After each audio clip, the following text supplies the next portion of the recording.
ৰ'বা বাবু এইখিনি কল মোক আমাক দি থৈ গ'ল 9 তাৰিখে এইখিনি কল আমাক দি থৈ গ'ল আমাৰ এজন শুভাকাংক্ষীয়ে তেওঁ যিহেতু খুব ভাল ৰিজাল্ট কৰিছে 91% লৈ তেওঁ আশীৰ্বাদ বিচাৰি এই কল থোকা মোক দি থৈ গ'ল কিছু আপেল কিছু আম আমি দৌৰাদৌৰি ফ্লাইট ধৰিবগৈ লাগে গতিকে কলখিনি আমাৰ শ্ৰীমতী অৰ্থাৎ পূৰ্ণিমাই কাগজেৰে বান্ধি খবৰ কাগজেৰে বান্ধি কলখিনি থৈ গ'ল এঠাইত আমি যেতিয়া 15 তাৰিখে ঘূৰি আহিলোঁ তেতিয়া কলখিনি খুলি চাই দেখে তাৰ ওপৰত গোটেই ভুৰভুৰীয়া ইটাগুৰিৰ নিচিনা ৰং আৰু মই লগে লগে চালোঁ এনেকৈ ৰুকি দিয়াৰ লগে লগে এয়া হাতত লাগি আহিলে কিছু কেমিকেল যাৰ ৰং এই অৰেঞ্জ কালাৰ অৰ্থাৎ গণেশ মন্দিৰৰ যিটো ফটোৰ ৰং সেই ৰংটো ইয়াত কি কেমিকেল দিছে নাজানো কিন্তু কল পকাবৰ কাৰণে কেঁচা কল কেমিকেলত জুবুৰিয়াই দিছে কি কেমিকেল এইটো আমি হয়তো বিজ্ঞানাগাৰত দেখুৱালে আমি গম পাম যিটো হয়তো মাৰাত্মক হয়তো নহয় এইটো মাৰাত্মক আৰু মানুহক আমাৰ আগতে শুনিছিলোঁ আমাৰ অসমৰ বাহিৰৰ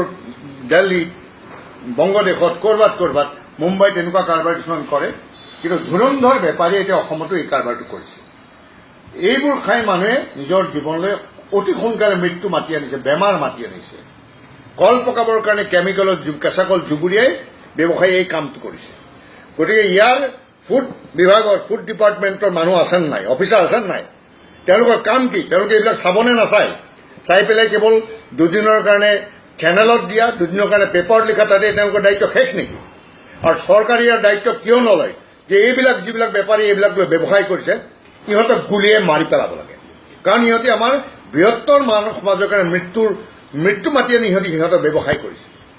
গতিকে এইবিলাকক আচলতে ধৰা পৰাৰ লগে লগে সিহঁতক উলংঘ কৰি ৰাস্তাত বেট দিয়াৰ ব্যৱস্থা কৰিব লাগে নহয় গুলীয়ে মাৰি দিব লাগে আমাৰ স্পষ্ট কথা এইটো কাৰণ এইবিলাকে আমাক মাৰি আছে আজি মই চালোঁ কাৰণে নহ'লে হয়তো মই এই কলকেইটা খালোঁহেঁতেন সুন্দৰ ইয়াতকৈ কমেও 3 ইঞ্চি ডাঙৰ আছিলে এই কলটো সুন্দৰ হালধীয়া ৰং ধৰা এটা কল দেখিলে মুখা কৰা থকা কল কিন্তু আজি মই এতিয়া এইটো ৰিয়েলাইজ কৰিছোঁ ইয়াত কেৱল কেমিকেল এইবোৰ ৰং তাৰ গতিকে চৰকাৰকে আমি ক'ম চৰকাৰে ইয়াৰ ব্যৱস্থা লওক ইয়াৰ ভিজিলেন্সৰ ব্যৱস্থা লওক আৰু এই বেপাৰীবিলাকক কলবিলাক আনক আমবিলাক আনক আপেলবিলাক আনক ফুডৰ নামত আমাৰ বিষ হৈ আছে আৰু এফালৰ পৰা তেওঁলোকে বাণী নহ'লে ৰাইজক দি দিয়ক আমি মাৰি সিহঁতক উলংঘ কৰি আমি সিহঁতক পিটি ফালিম তাৰপিছত নহ'লে ইনজেকশ্যন দি পেলাই মাৰি পেলাব লাগিব পয়জন ইনজেকশ্যন দি পেলাই এই বেপাৰীবিলাকক মাৰি পেলাব লাগে মই প্ৰাঞ্জল শইকীয়াই আজি এই কথাটো অনুভৱ কৰিছোঁ আৰু খুব ক্ষোভেৰে এই কথাটো মই কৈছোঁ